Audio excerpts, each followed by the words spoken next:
On today's show, Ford wants to use drones to help autonomous cars navigate the roads.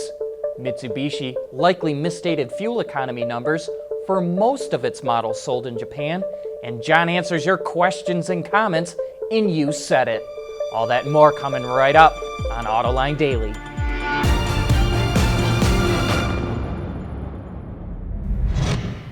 This is Autoline Daily for May 11th of 2016. Toyota posted its financial earnings for the year, and the overall results are impressive. The company retailed close to 8.7 million vehicles worldwide last year. That's a 3% drop compared to the year before. Sales fell in just about every region except for North America.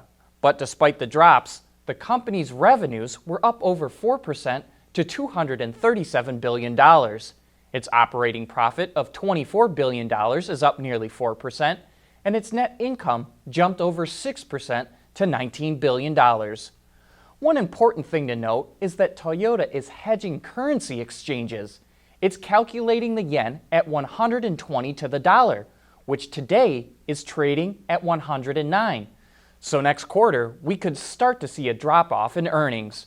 But overall, this is good news for the company because it and other analysts were expecting to see a drop in profits. And speaking of Japanese automakers, Mitsubishi's fuel economy scandal is going from bad to worse. A new report from Japan's Asahi newspaper reveals that the company likely used improper tests for all of its models sold in Japan since 1991. The company says it's looking into 9 more models, including ones no longer on sale. Mitsubishi provided fuel economy data based on U.S. regulations rather than Japanese standards. Analysts predict the company will have to pay $1 billion to compensate owners. Still to come, Ford patents new technology for its engines in autonomous cars. Autoline Daily is brought to you by Bridgestone Tires, your journey, our passion. Dow Automotive Systems, advanced materials that deliver better results. And by Lear, a global leader in automotive seating and electrical systems.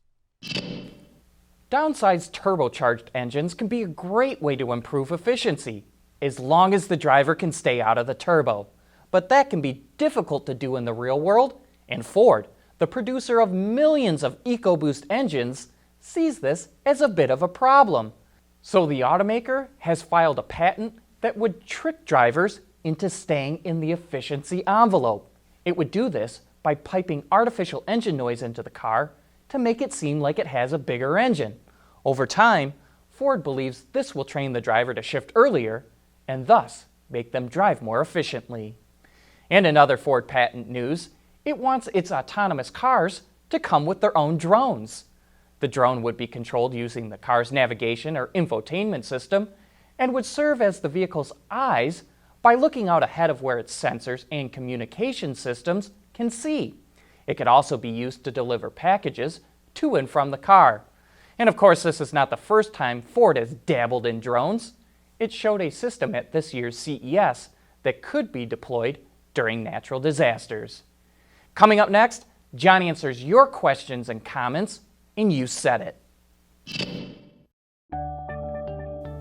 Lear Connexus is the new application suite in vehicle connectivity designed to deliver over-the-air software updates and more from Lear Corporation's E-Systems, leaders in power and data management.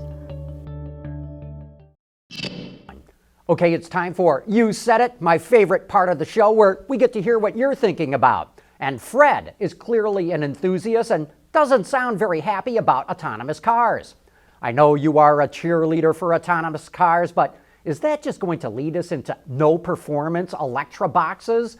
If the cars are all clustered in a nice row on the highway, why build performance and sharp handling? Fred, come on, wake up! All those autonomous cars are going to open up the roads for the rest of us who like to drive fast. Think about it. Autonomous cars will be programmed to make way for fast-approaching cars. They'll be programmed to move over into the right lane. They're going to be predictable and easy to pick off. I think autonomous cars will be a godsend for enthusiasts. And Roger T. has a question about Tesla charging customers more money to get more battery range out of their cars using over-the-air updates. There must be additional information on this 3K over-air upgrade. How do you think Tesla owners would feel having to pay that much for using hardware they already paid for? Roger, they did pay for hardware. The over-the-air update merely turns that hardware on. And this shows how good Tesla is at upselling its customers. It sells them a car, then tells them a few months later, hey, for an extra $3,000, we'll push a button and your car will drive better. And their customers go for it. Amazing. Brett has his eye on that little front-wheel drive pickup that FCA makes in Brazil. I want a Ram 700 pickup. If they ship the Brazilian-built ones without powertrain and bolt that in with the front subframe, either here or in Mexico, would that circumvent the chicken tax? You know, I think it would circumvent that 25% import tax. But if you build a truck without a powertrain, how do you drive it off the assembly line? How do you load it onto and then off of a ship? I think you'd find that the workaround costs as much as the tax. Landon Thomas saw our report of how Honda converted the entire pickup bed of the Ridgeline into one giant speaker. But he wants to know, if it uses the bed liner as the speaker, does the sound still sound rich and clear? No, of course it doesn't. If it did, all the high-end audio people would be out of business. All we can say is that it sounds reasonably decent for a pickup bed. Cameron Sowers wants to know how we're describing the construction of the Ridgeline. Are you saying unit body or unibody? Is unibody a thing? You know, that's actually a great question. I call it unit body, and so do a lot of people in the industry, but others call it unibody. The terms are interchangeable. A unit body is not a specific component. It refers to the way the entire structure was made. So instead of having a frame and then putting a body on top of that frame, with unit body, the frame is integrated into the body. MJB saw our report that Bentley is looking at using a hologram in future models. Note to Bentley, pick a different butler to show in your hologram. That guy's the spitting image of Lurch from the Addams Family. Yeah, and the resolution of that hologram isn't all that great either. Rob saw our report of how Lexus is training line workers to build better cars by touch. As for training an operator to sense gaps and how many bolts they pull from a bin, obviously created by an engineer that has never worked on a floor, do the same job for an 8-hour shift and you'll quickly learn exactly how many bolts you're pulling from a bin. And Ziggy saw that same report. I think it's pretty funny that they tout the number of nerve endings in the human hand and then have the workers wear gloves. I'm sure that doesn't mute any feeling at all. You people crack me up. Ross Piniella is a fan of this show. I just want to say that I've been watching the show since 2009 when I was only 13 years old. I've learned so much from both Autoline Daily and Autoline After Hours that I just want to say thank you to the entire Autoline crew. Ross, thanks for that comments, and especially for mentioning the Autoline crew. We have the best team in the business right here.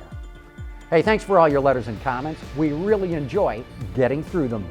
But with that, we have to wrap up today's show. Thanks for tuning in, and join us again tomorrow.